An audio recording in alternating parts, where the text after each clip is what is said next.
সংগঠনের যদি আমাদের দাবি না মানে তাহলে আমরা ওই প্রেস ক্লাবের সংবাদ সম্মেলনের মাধ্যমে সিটি কর্পোরেশন ঘেরাও কর্মসূচি দিতে বাধ্য হব। প্রশাসককে ঘরের থেকে বাইরে দেবো না, বাইরের থেকে ঘরে যেতে দেবো না, ওকে হয়ে রাখবো। আমাদের দাবি না মানা পর্যন্ত প্রশাসকের বিরুদ্ধে আমরা অ্যাকশন চালিয়ে যাবো ইনশাল্লাহ। আপনারা দুজন বিসমিল্লাহির রহমানির রহিম। আসসালামু আলাইকুম ওয়া রাহমাতুল্লাহি ওয়া বারাকাতুহু। আমরা সবাই এখানে আসছি, আমরা রিক্সা চালক, আমরা রিক্সা মালিক নয়, আমরা সবাই রিক্সা চালক, আমরা সবাই কোনো লিডার না। আমরা আসছি আমাদের পেটের দাবি আদায় করার জন্য। কোনো ডাম্পিং নামে কোনো কিছু থাকবে না, পুলিশের হয়রানি থাকবে না। এদেশে 18 কোটি মানুষ বাস করে, আমরা 18 কোটি মানুষের মধ্যে একজন। আমরা প্রত্যেকটা শ্রমিক, আমরা প্রত্যেকটা রিক্সা চালক ভাই, আমরা একই মায়ের সন্তান। যদি কোনো রিক্সা চালকের উপর কোনো হাত তোলা হয়, সেই হাত আমরা প্রতিহত করবো ইনশাল্লাহ। কোনো অবস্থাতেই আর কোনো ডাম্পিং চলবে না, পুলিশের নৈরাজ্য চলবে না। আর রিক্সা চালকের যদি গায়ে যদি হাত তুলে, ওটা বাংলাদেশে আমরা নেমে যাবো ইনশাল্লাহ। আমাদের পেটে যদি কেউ লাথি মারে, সেটা আল্লাহ বিচার করবে এবং আমরাও দেখবো ইনশাল্লাহ। এই বলে শেষ করছি। আসসালামু আলাইকুম ওয়া রাহমাতুল্লাহ।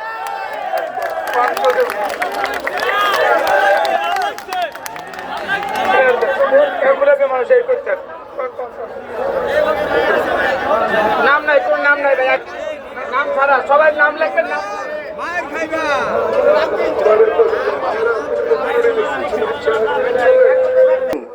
যদি আপনারা এখান থেকে বিফলে ফেরত যান, কোনো ভালো একটা রেজাল্ট না নিয়ে যদি চলে যান, তাহলে কিন্তু আপনাদেরকে আর রাস্তায় বের হতে দেবে না। এরা আপনাদেরকে সময় ব্যয় করছে, যে আপনাদের ধৈর্যের পরীক্ষা নিচ্ছে। এরা ভাবতেছে যে আপনারা কিছুক্ষণ পরে চলে যাবেন যাদের পেটের দায়ে। এরা চিন্তা করতেছে যে কিছুক্ষণ পর আপনারা এমনি চলে যাবেন, কতক্ষণ আন্দোলন করবেন, কতক্ষণ আপনারা চিল্লাচিল্লি করবেন। এদের এই থিম কাজ করতেছে। এরা চিন্তা করতেছে যে কিছুক্ষণ থাক, আর কিছুক্ষণ থাক, একাই চলে যাবে ঘরে। যদি আপনারা এদের চিন্তাকে বাস্তবায়নে আনেন, যদি আপনারা এদের চিন্তাকে বাস্তবায়নে এনে যদি চলে যান, তাহলে আপনারা আর এটাকে বাস্তবায়ন করতে পারবেন না।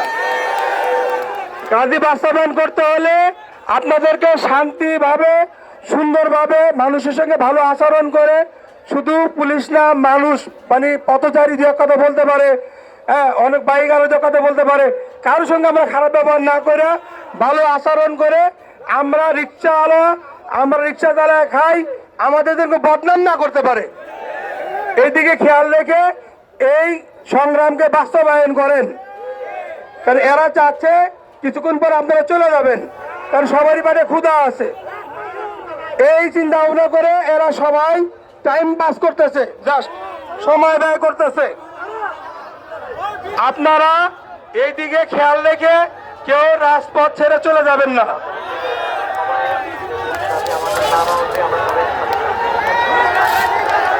যতক্ষণ পর্যন্ত আমাদের দাবি না মানা হবে, ততক্ষণ পর্যন্ত আমরা সবাই একসঙ্গে থাকবো, আমরা সবাই ঐক্যবদ্ধ হয়ে থাকবো। 10 জন যদি একসঙ্গে থাকলে কেউ কোনো কিছু বলার ক্ষমতা রাখে না। যখন আপনি একা হয়ে যাবেন, তখন আপনাকে ধরে নিয়ে যাবে, এটা কোনো বিষয়ই না। আর আপনাকে যখন ধরবে আর 5 জন যখন টানবে, তখন আপনাকে ফেরত দিতে বাধ্য। কাজে আমরা সবাই এককভাবে থেকে একাত্মভাবে চলাফেরা করি, কথা বলি, কিন্তু কারোর সঙ্গে খারাপ আচরণ না করি। আমাদের দাবি একটাই, আমরা আমাদের অটো রিক্সা স্বীকৃতি চাই,